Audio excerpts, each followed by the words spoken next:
今天跟大家介绍一下这一款用液化气罐的取暖炉。这个是单头的，拿过来以后，直接可以把它拧在这个液化气罐上面。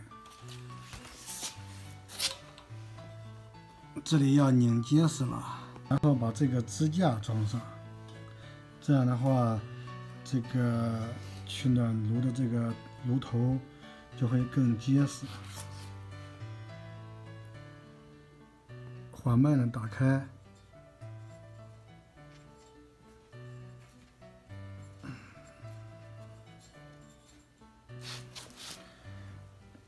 然后把这个开关调到那个 high。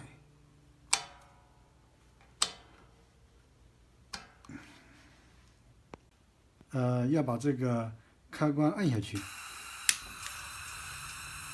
要这个地方要按住30秒，这个火着的稳定了以后，就可以松开了。